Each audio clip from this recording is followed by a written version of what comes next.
I just playing sports, playing my game, shut it down. What made you Post that. So I'm just doing my thing, playing sports, and just staying focused on sports primarily. But I'm seeing the elder big homies, 20, 18, 19, like the big homies Ray Boyce, rest in peace, the Terry Moses, you know what I mean, the Tony Barkers, the Joe Barkers, the Gary Barker, Gary Barner, the Barner boys, and the list goes on. Babyhead, Bonnie Hunter James, you know what I mean? Cats like this. These was vicious niggas running around in my neighborhood at the time, and first generations, and they was older than me. So I'm seeing this as a kid, but fascinated from it. Because like in 1 minute, I may see my big homies come through. These niggas got on the AC Deuces, the brims, you know what I mean, with the feathers pleated up. I'm talking about to a T, look like they done went to somebody's shop. Yeah. That's how clean they dress, but they gangsters, bangers, right? Yeah. And seeing this and seeing how the homegirls was dressed just as well, big old afros with they dashikis and they pedal pushers, you feel me? And so seeing this, it was like inspirational to me, like, damn, man, if I get involved, man, if I become a gangster, I'm gonna be like the homies, you know what I mean? So these became my influential mentors. Cats like the homie Bonnie Hunter Preach, rest in peace. We just lost the homie Preach. You know what I mean? It's so many of my homeboys that I take bits and pieces from, and I injected it into my own self-character and made BJ. That's why he became so explosive and he was the way he was, because I just dissected DNA segments out of certain individuals. You know what I mean? Yeah. They attitudes, the whole nine. You know what I mean? So did they ever, when you officially got put on the Bounty Hunters, right? Did they approach you, or did you approach them like, yeah, I want to be on? A little bit of both.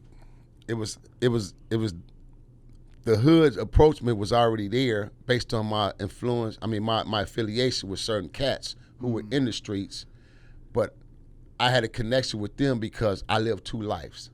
So let me break that down.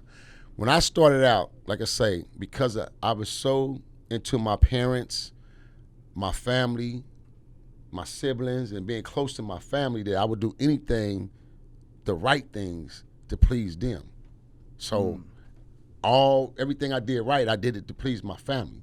It wasn't no fun. I had to keep it like that because I don't want my mom and daddy to find out. I don't want them to be disappointed on me.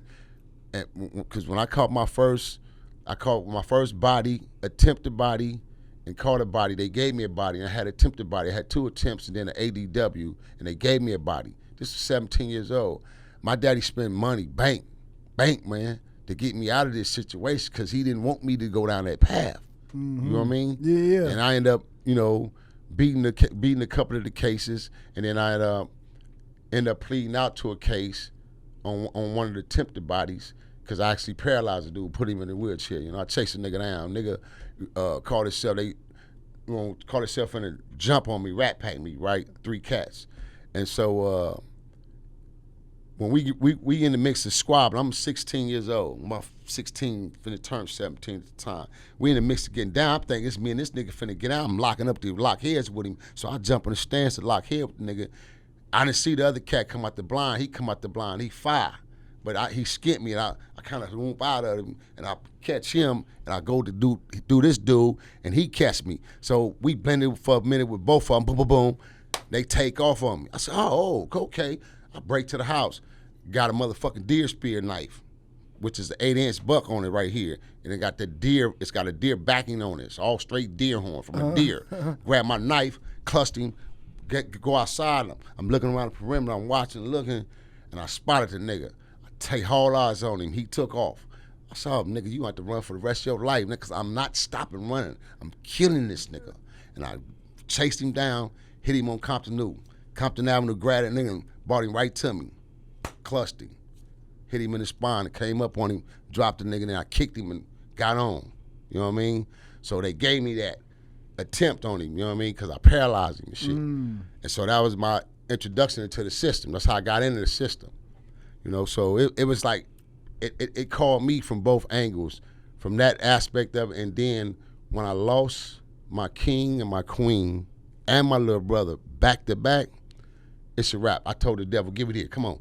I'm going to be your most foremost devious warrior. Give me that motherfucking suit. I put the red suit on. I told God, rebellious against the Father. I told Allah, I'm gone. I don't believe in this God, Jesus stuff. Crap, meaning my mama didn't know him. Because if not, she wouldn't be dead. My daddy wouldn't be dead. My brother wouldn't be dead. Fuck all this shit. And I went in, and I became Bounty Hunter motherfucking BJ. Man. And what age was you? 16, going into 17, man. I was already groomed into the gang aspect from 14, 15.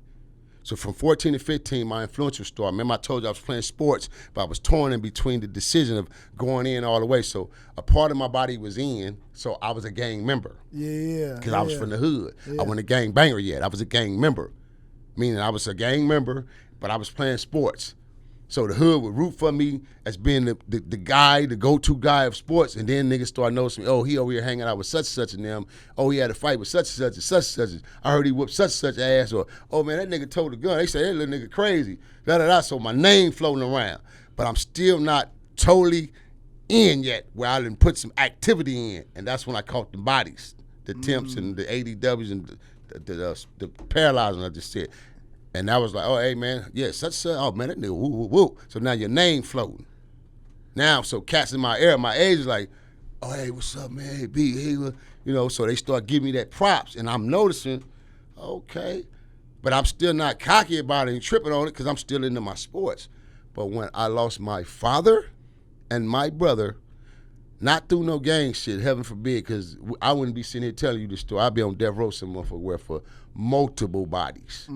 I know this for a fact. Ain't no bust ifs ands about it. If a nigga knocked down my little brother behind this gang shit, this street shit, man, the police would have killed me, not no niggas. Feel me? The police would have killed me because I know what I would have done. Yeah. It wouldn't have been no play with me. This ain't no laughter matter now. So thank God, I you know, I didn't have to go through that, but he had a busted blood vessel in his heart at 17 at basketball practice. Because I was trying to get him away from the gang shit because I'm on my way up now for the Hawkins shit. I'm gone. They, you know, I just didn't plead out. Me and my team, we didn't plead out on our case, so I'm gone for the Hawkins shit. And he's following my footsteps. So when I call home, hey, man, Rico running around in the park, he got him a sawed-off shotgun, and your brother doing this, your brother doing it. So now he is mimicking everything I have done. He doing it. And at some points, even kind of a little better. Feel me? Yeah. And he had mad squabbles. He was 6'2", already is 15 years old. You know what I mean? And then once he hit 16, he was growing. So, and he was a squabbler, straight squabbler. Thank you for tapping in with us. In order to see more clips like this, check out this video here or check out this one here.